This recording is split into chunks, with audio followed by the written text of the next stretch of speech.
Hello students, in today's session we will discuss how to design the members of trusses. So see, in the background today I haven't wrote anything. The purpose of today's session is basically to revise all the steps so far we have covered under this truss analysis, which is the part of your 6th unit. We are about to finish your syllabus. Now what I want to make you understand is how to design the members, if it is carrying compression force or if it is carrying tensile force, how exactly we go for the designing, that we will discuss today, and we will revise all the steps so far we have covered. Okay, so let's start.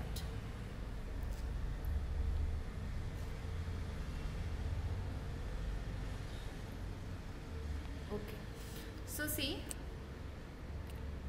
we have a truss like this with us, and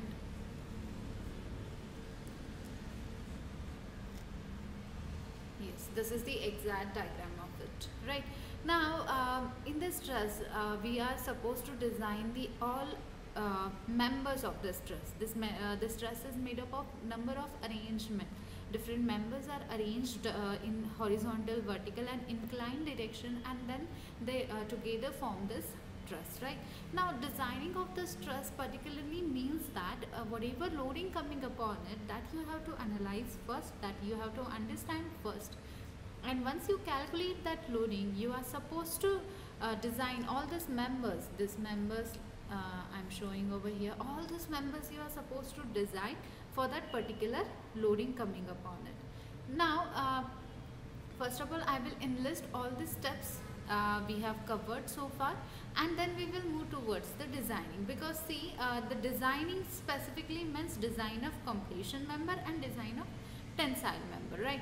And if I'm saying design of compression member and tensile member, then you must remember that in the first unit, in the second unit, we have understood how to design the compression member, how to design the tensile member. Here the only twist or only the new thing in this topic is that my member can carry certain amount of compression as well as little amount of tension. So if the member is carrying both tension as well as compression, then how am I supposed to approach such kind of a members?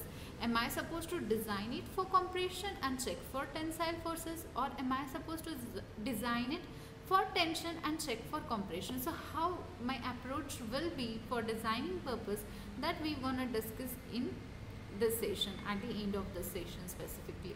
Okay, so let's first of all revise the steps we have covered. So first step in this problem is that we understood we are asked to design the truss. Okay, and in first step we calculated the geometry of a truss. What we did, we have gone through the different calculations which decides the geometry of truss. Now what do you mean by geometry of a truss? Geometry of a truss means we calculated what is the number of panels in our truss, what will be the rise of my truss. Rise will be what? This mid height of your truss is called as a rise. What will be the rise of your truss? What will be the, how many panels will be there? These are the panels I am showing over here, right? How many panels, how many such a panels will be there, and what will be the distance between two trusses. It means the distance between bay distance, how much it will be. I hope you understood every term I'm speaking over here.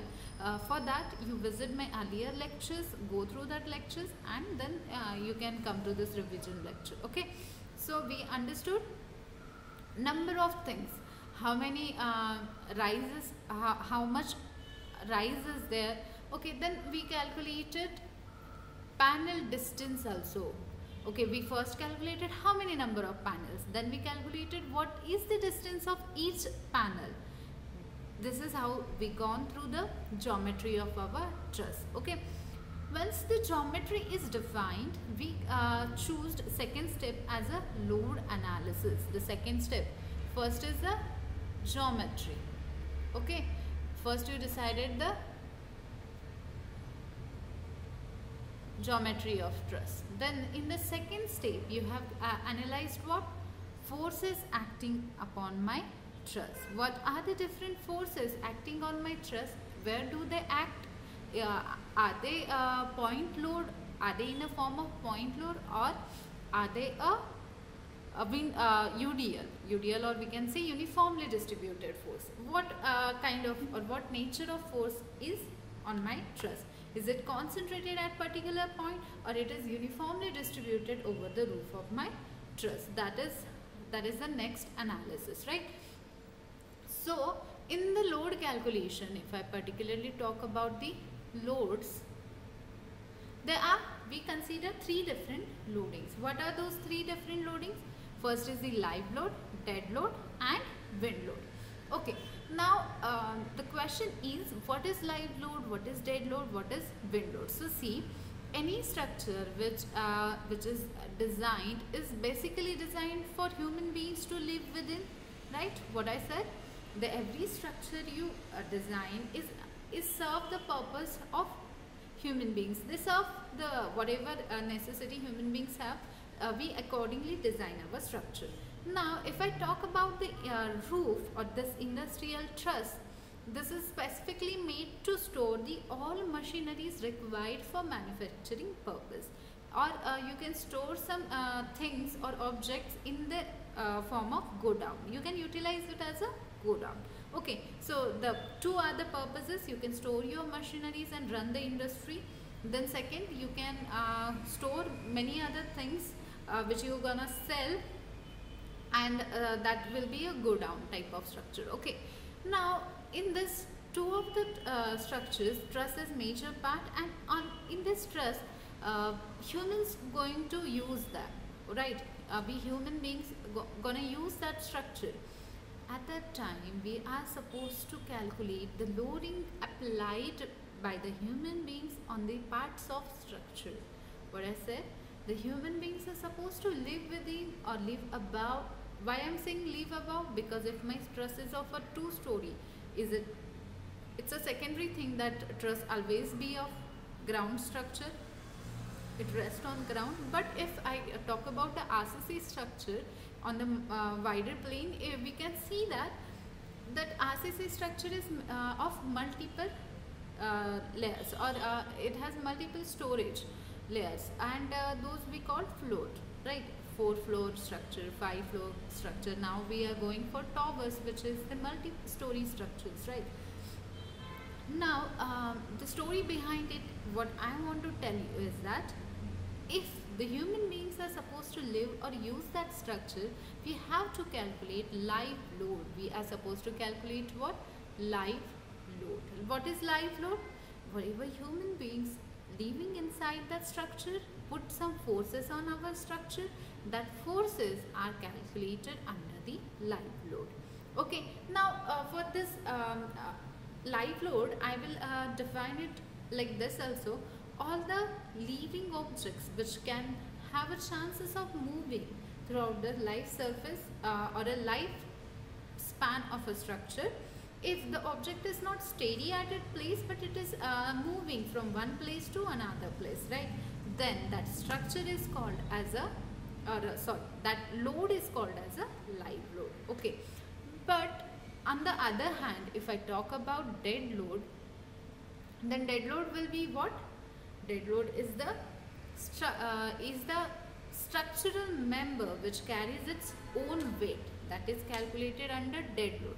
What I said, there are many structural members. There are, if we talk about this truss over here, about this truss if I talk about, then in this truss you have vertical members, right? You have inclined members and you have horizontal members, and to connect them with each other, you have bolts applied at any joint you have considered. Okay, take any joint, you can find number of bolts I have been added over there to join the members with each other, as well as I have taken the help of gusset plate. What I said, gusset plate along with the bolts give the proper connection to my structure. So all these things which I am saying, gusset plate, bolts and this own weight of the structural members, or we can say self weight of the structural member, everything this comes under the dead load. Everything this is comes under the dead load. That is our second loading. And the third one is wind load. Third one is wind load. What is wind load?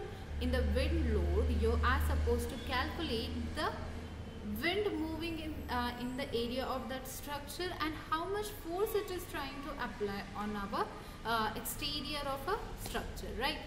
Because see, for the trusses, the wind forces carries important role, but when you but it is you will get a better idea if you consider any multi-story structure. Let's assume that there is a structure with the 30 floors. Okay, there is a tower in your locality which is of 30 floor. Then in that structure you can assume, you can imagine how much the wind force carries affect, or it carry importance. It affects hugely on our structure because there is a wind continuously flowing in our atmosphere, right? And that wind carries a very important role in the wind calculation. They affects our structure, they impacts our structure, and that's why wind loading is important. But if my truss is located somewhere in the ground, on of course it is located or based on the constructed on the ground, but the thing is, if my this location where I constructed my structure is totally empty, or it is you can say in the industrial area, if you have visited, you must have observed that this industrial areas are mainly have empty space, and in which one or two industrial sheds you construct, and the all empty area you may plant trees, or you can let it is at so in that structure, if that structure is stand alone and there is no much of plantation and trees are not there, then wind forces at even the ground surface comes with the higher speed. Now the second thing is, the second important thing of this truss is that the trusses are carries very long length. Okay, the width of your structure, this is your width of a structure, but the length is goes in this direction. Okay, there will be a structure truss along the length. Now in this truss, the length is very important factor. Why length is very important factor and how it is?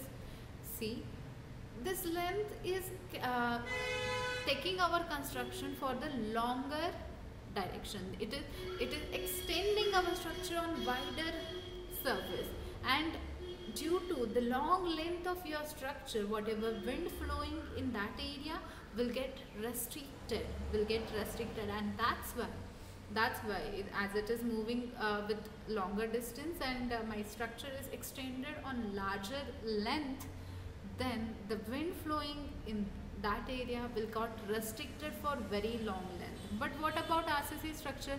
They will be straight but taller. They will be occupy less area on the ground surface, but vertically they carry importance. So both of the structure carry is wind load upon it. What I said, wind load upon it. How to calculate wind load, how to calculate dead load and live load, that I have formulated in the previous videos. You can visit that videos.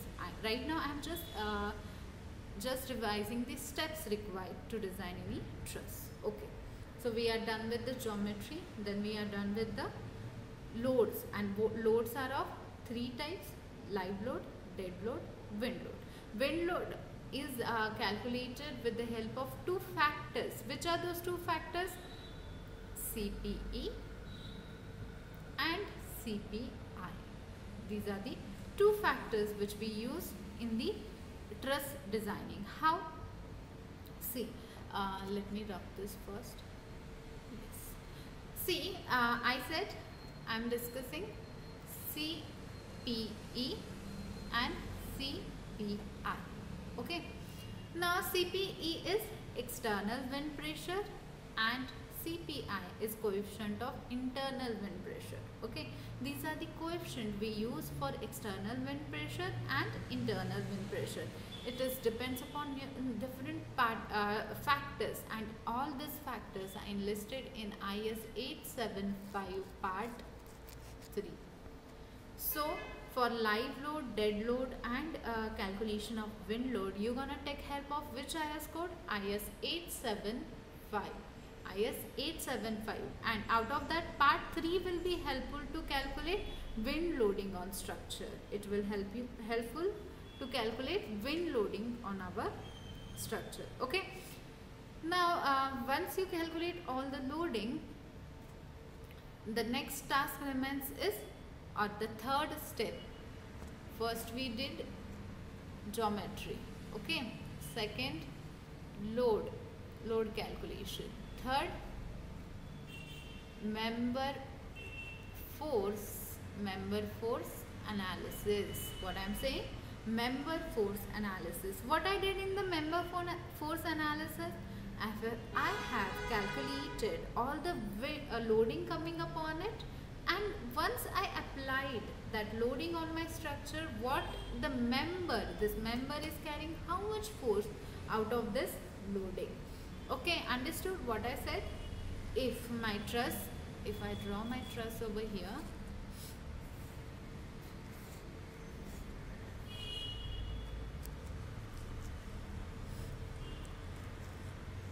okay, this is my truss.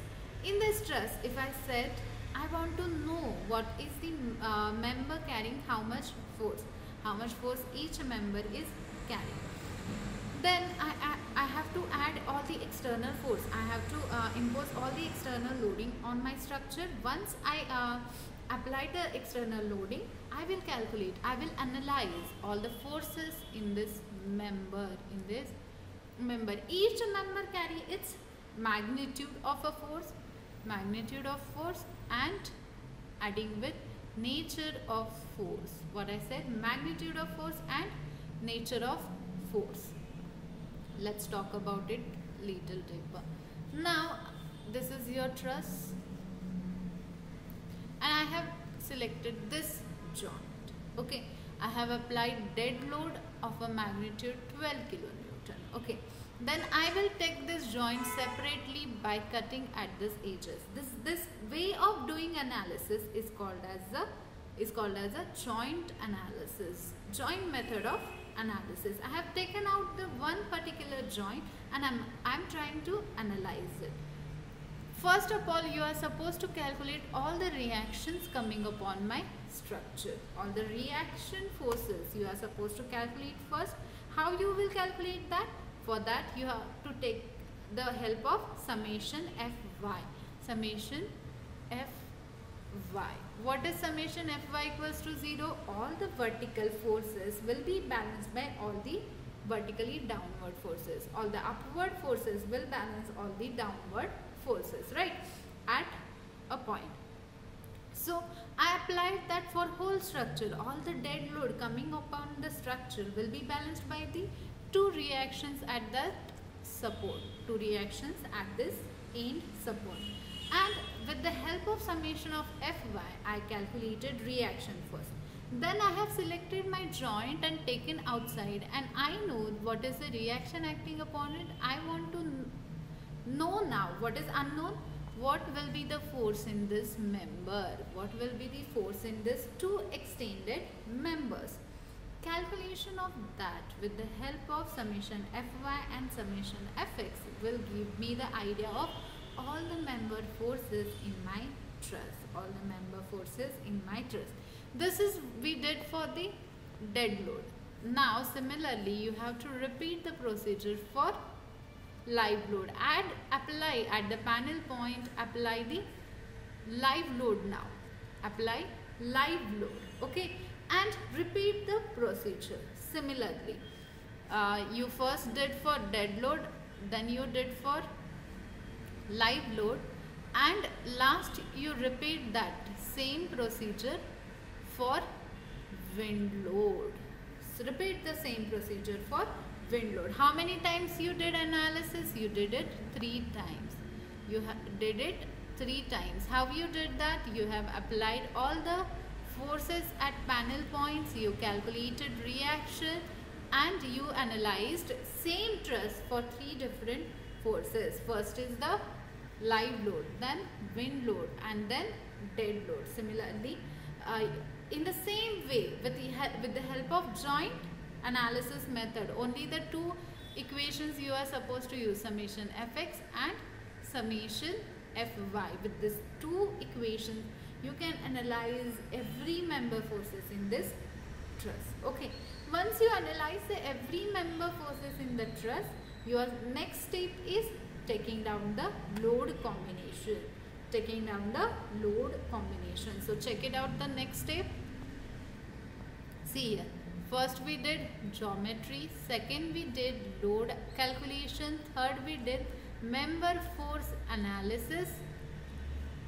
Now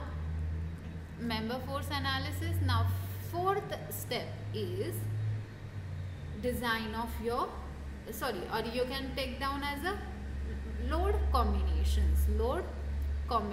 How you will do load combination?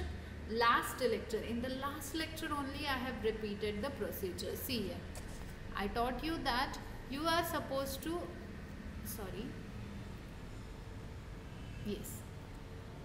you are supposed to take down the columns like this. What you are supposed to enter in this column? See here, member. Let's take the member A, B. Okay, then you have name, dead load, live load, and wind load acting upon it. Let's take that wind load acting on that structure is 2 kilonewton, live load is 1 kilonewton, and dead load is 0.5 kilonewton. Agree? Next step is 1.5 in bracket dead load plus live load, right? In the next step you will do 1.5 into dead load plus wind load, and in the last table, in the last column of your table, you will take 1.5 into dead load plus live load plus wind load. That's how you put the values in each table. For every member, form this continuous table inside your on your workbook. Okay, once you calculated all the forces, put that in this table, make the load combinations. What will be the load combinations? Combination will be 1.5 into dead load plus live load, 1.5 into dead load plus wind load, and 1.2 into dead load plus wind load plus live load. Okay, so these three combinations at the end of, in the last three columns of your structural analysis. Once you do load combinations, next step will be what? Calculation of, design of each member forces. Okay, design of that member for different forces. How you will do that? See here. Now I got to know in the member AB, if I do the combinations like this, dead load plus live load, 1.5 into dead load plus wind load, from this combination I come to know that the force here is 30 kilonewton and force here is 120 kilonewton. Okay, that will be kilonewton. Wait a minute. Yes. 120 kilonewton. Okay. Now in this member AB, if my wind loading is as shown by the load combination negative 30 and positive 120. Now in the last session I told you negative sign will be for what? It is for compression, and plus positive sign is for it is for tension, and negative sign will be for compression. It means that 30 kilonewton magnitude is in compressive nature, is of compressive nature, but here the next value 120 kilonewton is of tensile nature, Okay, now you got so many Wait a minute.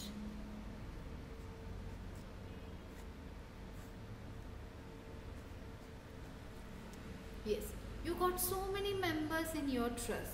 Now, for each member, you have tabulated the value. You made the load combination. Now, question is, am I supposed to design every member? Am I supposed to design every member for it? That is the question. So, see here, you will get forces in each of the member like this. This member, this member, this member, this member. Every member gives a magnitude and load combination. Am I supposed to design everything now? No. What you are supposed to do? We have to design for single top chord member, single bottom chord member, single vertical member and single incline member. How? See here. In the table which I said where you wrote member, wait a minute. Yes. You member, then dead load plus wind load and live load, then combination 1.5 dead load plus live load and 1.5 dead load plus wind load. Okay, in this way you are formulating table. Here you are enlisting member 1, 2, 3, 4, so many members are there. Now you have to do a smart work. How you will do that? See here. In this table, you are not supposed to design each and every member. No. What you are supposed to do is find out which member is carrying highest compressive force or highest magnitude of force. Basically, find out which member is carrying highest magnitude of force. What it is? See. Member 1 carries 30 kilonewton load and here 60 kilonewton load. Okay, negative it is. Second is, the second member carries 20 kilonewton and here it carries 100 kilonewton. In the third, it carries third is 5 kilonewton and here 30 kilonewton. Now look at this table. If I said this 1, 2, 3 member are all the bottom chord members. So you are supposed to enlist what table? In the table you are supposed to enlist all the bottom chord members first. Then enlist all the top chord members. Then enlist all the vertical members and fourth will be all inclined members. How you are doing it? First will be bottom chord member. Then you enlist top chord member. Then you enlist vertical member and then you enlist inclined member. Okay, now you have around 50 to 60 members with you. Now the question is, am I supposed to design everything? No, I said clearly no. You are supposed to design only one member. Now all the bottom chord member first you check. Let's suppose these 3 are all the bottom chord members. Okay. Out of that, which load combination is giving you highest magnitude of force? So this combination over here giving me highest load combination, highest magnitude of load. How much it is? 100 kilonewton. Okay, don't worry, whichever will be the sign, you just focus highest magnitude of force. Here I will then I clearly got to know bottom chord member is getting highest magnitude of force equals to 100 kilonewton. Now you check the sign of that force. The sign over here is positive. Okay, the sign over here is positive. Then I have to design all this 3 bottom chord member for this highest loading.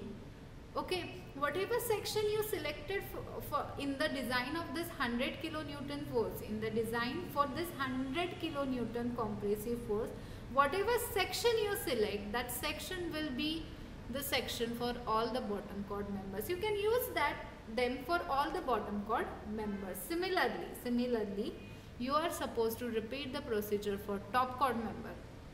For the top chord member, select which is the highest magnitude. Is it, then check, is it compressive or is it tensile.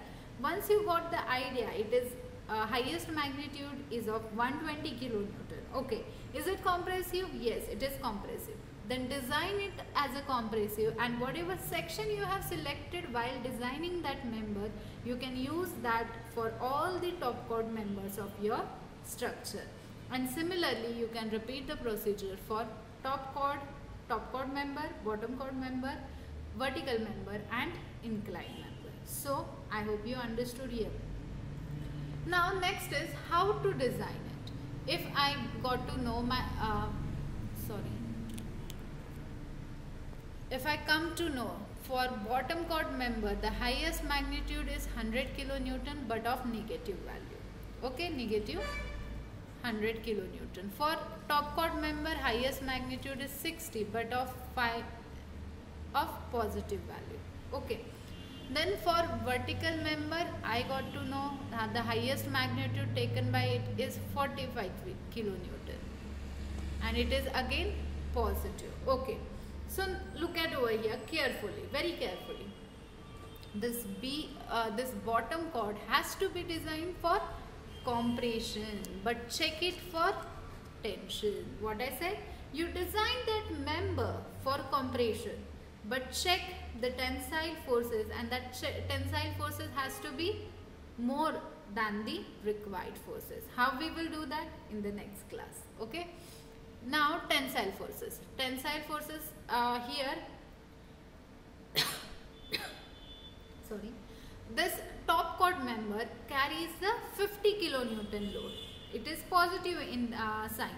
It means that it is a tension member. You are supposed to design top chord member for tension and check it for compression. Okay. Next is vertical force. Vertical force will be carrying 45 kilonewton magnitude along with positive sign. If it is positive value and 45 kilonewton magnitude, you are supposed to design again it for tension and check it for compression. Understood? So this is the format, how you go for designing of your members and how you select the forces for designing of your members. In the next class, I will show you table. Out of that, how to choose the magnitude, that I will teach you, and we will go how to design for compression and check for tension. That will be next part. Then remaining part is next.